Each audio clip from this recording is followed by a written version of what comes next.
இது ஒன்றும் ஊரில் நடக்கிற ஒரு பெரிய இது கிடையாது, ஒரு பெரிய புரட்சி கிடையாது, இல்லை ஒரு புரட்சி கிடையாது. நாடாளுமன்ற உறுப்பினர்களுக்கு இதே மாதிரி கடன் கொடுப்பாங்க. நாடாளுமன்ற உறுப்பினர்களுக்கும் எம்பி ஆன உடனே யாருக்கு சென்னையில் கடன், டெல்லியில கார் இல்லையோ அவர்களுக்கு கார் வாங்குறதுக்கு கடன் கொடுக்கும். அது என்ன இன்ஸ்டால்மெண்ட்ல உங்களுக்கு வருஷமா உங்களுக்கு 5 வருஷத்துக்குள்ள அதை கழிச்சுக்கிடுவாங்க. இது என்னன்னு கேட்டீங்கன்னா, கார் இல்லாதவன் கமிஷன் வாங்கி கார் வாங்கிக்கிற கூடாது, கார் இல்லாதவன் எதையாவது ஒன்னு ஃபைல தூக்கிட்டு போய் டிரான்ஸ்பர் வாங்கிட கூடாது, கார் இல்லாதவன் ஆட்டோல வெக்கப்பட்டுக்கிட்டு பெரிய பெரிய காரா வருதுல அதுக்காக வெக்கப்பட்டுக்கிட்டு மணல்காரன்ட்ட காசு வாங்கிடக்கூடாது, டாஸ்மாக் காரன்ட்ட காசு வாங்கிடக்கூடாதுங்கிறதுக்காக அந்த வசதியை பண்ணி கொடுத்துட்டீங்கன்னா அதை பண்ண மாட்டாங்கிறதுக்கா. இதையும் நம்ம தப்பு கண்டுபிடிக்க ஆரம்பிச்சிட்டோம்னு வச்சுக்கோங்களேன். ஒரு வசதி கொடுத்து ஒருத்தரை ஒரு நாடாளுமன்ற உறுப்பினர் சட்டமன்ற உறுப்பினர் அவர்களை நீங்க ஒரு இந்த ஃபெசிலிட்டி கொடுக்குறோம், நீங்க எல்லாருக்கும் 104 நீங்க சொல்றீங்க 194 பேர் கார் வச்சிருக்காங்க. கார் வச்சிருக்காதவங்க எல்லாருக்கும் வாங்குறவங்க தானே வாங்க போறாங்க. கார் வச்சிருக்கவங்கள திருப்பி ஃப்ரீ கார் எனக்கு கொடுக்கன்னு சொல்லி வாங்கிட்டு போறாங்க. இது ரொம்ப முக்கியமான விஷயம். திரு விஜய் அவர்கள் நாடாளுமன்ற சட்டமன்ற உறுப்பினர் தான். திரு விஜய் அவர்கள் என்ன காரா வாங்க போறாரு? அதுல எங்க விஸ்வநாதன் அவர்கள் சட்டமன்ற உறுப்பினர், அவர் காரா வாங்க போறாரு. அவர் கார் இங்க வச்சிருக்காரு, அவர் காரை வாங்கணும். என்ன அமைச்சருக்கு கார் இருக்கு, சட்டமன்ற உறுப்பினர் எல்லாரும் கொடுக்கணும். அமைச்சருக்கு நீங்க சட்டமன்ற நாளைக்கு சட்டமன்ற உறுப்பினர்கள் எத்தனை கார் வச்சிருக்காரு? சட்டமன்ற உறுப்பினர் எங்க திமுக எல்லாம் விதவிதமா கார் வச்சிருக்காங்க. எல்லாரும் கார் நிக்கிறதுக்கு இடம் இல்லாம இருக்காது. வீட்டுக்குள்ள எல்லாம் பாத்துறேன்.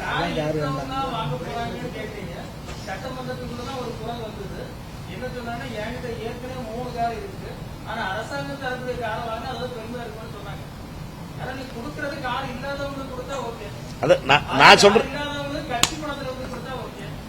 கட்சி பணத்துக்கு எதுக்கு போறீங்க?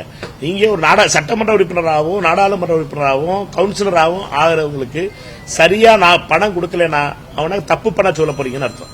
சம்பளம் தெளிவா கொடுத்தீங்கன்னா உங்க பத்திரிகை துறைக்கே வருவோம்.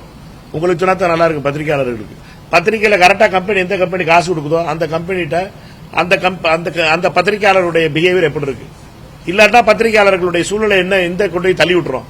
நீங்க தப்பு பண்ணாம இருக்கிறதுக்காக அந்த கம்பெனி கொடுக்கணும்ல. அது மாதிரி தான் அரசாங்கம் மக்கள் பிரதிநிதிகள் எம்எல்ஏவாவும் எம்பியாவும் கவுன்சிலராகவும் இருக்கவங்கள தப்பு பண்ண ஏன் தள்ளணும்? நேர்மையா இருக்க, நேர்மை, லஞ்சம் வாங்கக்கூடாது, லஞ்சம் தவிர நெஞ்சம் நிவிர் நாங்க கேம்பெயின் நடத்திக்கிட்டுறோம்.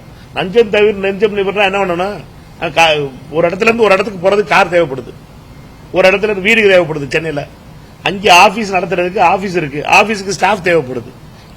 இதுவுமே கொடுக்கறதுக்கு நம்ம நிதி நெருக்கடி, அந்த நெருக்கடி, இந்த நெருக்கடினா அப்புறம் எப்படி நம்ம ஒரு நல்ல பிரதிநிதிகளை நம்ம உருவாக்க முடியும்? இப்ப சட்டமன்றத்தில் 20 மொத்த நேரலை நடந்துகிட்டு இருக்கு.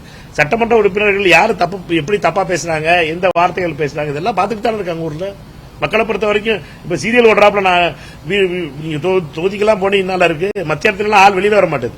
வீட்டுக்கெல்லாம் போனீங்கன்னா இதுதான் ஓடிக்கிட்டு இருக்கு. சீரியல் ஓடுறதுக்கு பதிலா அவங்க வீட்டுல எல்லாம் பாத்தீங்கன்னா சட்டமன்றம் தான் ஓடிக்கிட்டு இருக்கு. அதனால மக்களை ஜனநாயகத்தில் அவர்கள் அதை நம்ம பார்க்க ஆரம்பிச்சுட்டாங்க. இதை நம்ம சட்டமன்ற உறுப்பினர்களுக்கு கொடுக்கிற வசதிகளை நம்ம குறை சொல்வது என்பது நியாயம் நினைக்கிறேன். என்னைய பொறுத்த வரைக்கும் ஊராட்சி மன்ற தலைவர்கள் வரைக்கும் இதை கொடுக்கணும். உள்ளாட்சி அமைப்புகள்லையும் ஜெயிச்சு வர்றவங்கள தப்பு பண்ணாம இருக்கு, யாருமே தப்பு பண்ணாது. இப்ப என்ன பிரச்சனை? நீங்க ஒருத்தர் தப்பு பண்ணாம வர முடியாது, இருக்க முடியாது அப்படின்னு ஒரு சூழ்நிலை வச்சிருக்கீங்க. நீங்க அதை மாத்தணும்னா அவங்களுக்கு ஃபெசிலிட்டியை கொடுத்தீங்கன்னா தானே அவர் கேள்வி கேட்க முடியும். நீங்க இது தப்பு ரைட்டுன்னு. இப்ப எம்பிக்களுக்கு 36 பிளைட் டிக்கெட் ஃப்ரீயா கொடுக்குறாங்க. இதை கேட்பியா, எதுக்கு நாம எம்பிக்கள் பிளைட் டிக்கெட் கொடுக்கணும்? எம்பிக்கள் தான் ட்ரெயின் வச்சிருக்கோம்ல, ட்ரெயின்ல போயிட்டு வரணும்டா அப்படி முடியாது. போன இப்ப ட்ரெயினுக்கு போனா என்னைக்கு போயிட்டு வர்றது? என்னைக்கு 2 நாள் இங்கிருந்து டெல்லிக்கு போயிட்டு வருது, 2 நாள் போதா 2 நாள் வர. 36 சீட் ஏன் கொடுக்குறீன்னு கேட்டீங்கன்னா, எதுக்குடா எம்பிக்களுடைய டிக்கெட் கொடுக்குறீன்னு கேட்டீங்கன்னா இது எந்த விதத்துல நியாயம்? எம்பினா கூட்டம் நடந்தா டெல்லிக்கு போய்தான் ஆகணும், வரத்தான் செய்யணும். இதற்குள்ள டிக்கெட் கொடுக்கறதுக்கு நம்ம கேள்வியா இவ்வளவு பெரிய வளர்ந்த நாடு நாங்க, சூப்பர் என்னது வல்லரசு ஆயிருவோம் நாங்க. தமிழ்நாடு என்னது ஏதோ ஒரு தமிழ்நாடுல வெற்றி நடைபெறுதுன்னு ஒரு தமிழ்நாடு, அடுத்து ஒரு தமிழ்நாடு இருந்துச்சு. கேம்பெயின்ல பெரிய கேம்பெயின் நடத்துறாங்கல்ல, ஜிடிபியில நாங்க 9.2% வந்துட்டோம் சொல்ற தமிழ்நாட்டில் ஒரு எம்எல்ஏக்கு ஒரு காரும் ஒரு 25,000 ரூபாய்க்கு இதுவும் கொடுக்குற ஒரு டிரைவர் கொடுக்குறாங்க. நம்ம பாத்தீங்கன்னா இவ்வளவு பெரிய பஞ்சாயத்து ஆக்கி விட்டு இருக்கேன்.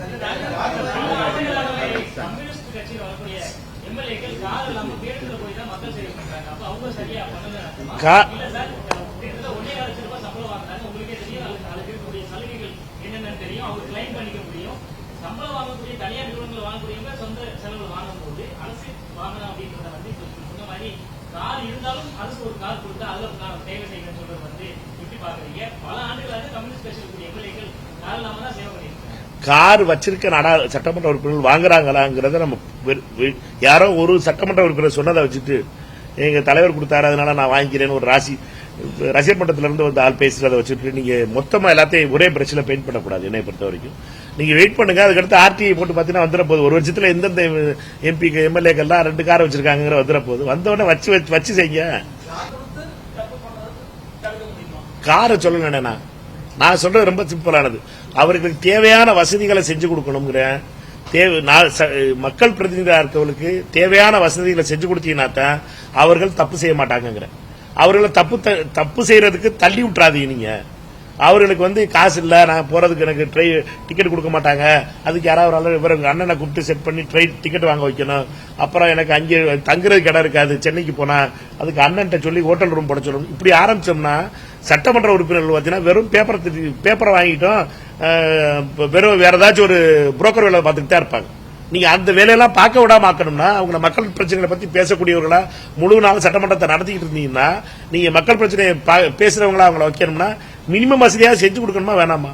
இதுல என்ன தப்புன்னு தெரியல எனக்கு. இதுக்கு எவ்வளவு பெரிய காசு வந்துட போகுது தெரியல எனக்கு. நான் சொல்றது இன்னும் அடுத்த படிக்கு போய் சொல்லிட்டு இருக்கேன். எம்எல்ஏ விடுதி அதான் முதல் அடி. இப்ப நீங்க வந்து எம்எல்ஏ விடுதி ஏன் கொடுத்தேன்னு கேட்கணும். நீங்க கேட்கணுங்கிற இந்த வாதம் வச்சிருந்தீங்கன்னா 600 கோடி ரூபாய் செலவழிச்சு ஏன்பா விடுதி கட்டினீங்க? எம்எல்ஏக்களா அவங்க ட்ரிப்ளிகன் மேன்சன்ல தங்க வேண்டியதானே அப்படின்னு கேட்டீங்கன்னா நியாயம் இருக்கு. நீங்க அதை கட்ட விட்டி வீடு கொடுக்க வச்சுட்டிய. எம்பிக்களுக்கெல்லாம் ஏன்டா பாடகஞ்சில போய் தங்கப்பா எம்பிக்களா நீங்க போறீங்க தமிழ்நாட்டுக்கு? யாரும் தமிழ்நாடு ஹவுஸ் போக கூடாது, எல்லாம் நேர பாடுகஞ்சுக்கு போயிடணும். பாடுகஞ்சில போய் தங்கணும், வீடெல்லாம் கிடையாது உனக்கு அப்படின்னு சொன்னீங்கன்னா நியாயம். இங்க ஒரு எம்எல்ஏக்கு அப்புறம் ஜெயிச்சுட்டு வந்திருக்கான் வந்து கேட்கறாங்க என்னன்னா நீங்க கடன் கொடுங்க, இல்ல எங்களுக்கு கார் வசதி இல்ல அது கொடுங்கன்னு தமிழக அரசு ஒரு ஸ்கீம் எடுத்து அதுக்கு பாத்தீங்கன்னா இல்லாத வில்லத்தனது மாதிரி நம்ம உருவாக்குறது நியாயம் இல்லாது. என்னை பொறுத்தவரை நான் இன்னொன்னு சொல்லுவேன், கவுன்சிலருக்கே நீங்க வசதி செஞ்சு கொடுக்கணும். கவுன்சிலர் நேர்மையான கவுன்சிலர் யார் வர விரும்புறான்? இப்ப எல்லாம் கட்டிங் வாங்குறது காரணம் என்ன? அவன் செலவு படுதுங்கிறான். எனக்கு காசு இல்லைங்க, டெய்லி அவன் டீ வாங்கி கொடுக்க சொல்றான், அவனுக்கு கொடி கட்ட சொல்றீங்க, வந்தா அது பண்ண சொல்றீங்க, இது பண்ணி இதனால கரப்ஷன் நடக்குது. இது குறைக்கணும். நீங்க அவனுக்குள்ள வருஷத்தையும் கொடுக்கலன்னு என்ன வச்சுட்டு யாரும் தப்பானவர்கள் யாரும் கிடையாது. ஆனா தப்பு செய்யறதுக்கு சிஸ்டம் தள்ளக்கூடாது. அதற்கான உள்ள சிஸ்டத்தை உருவாக்குற ரொம்ப முக்கியம் நினைக்கிறேன்.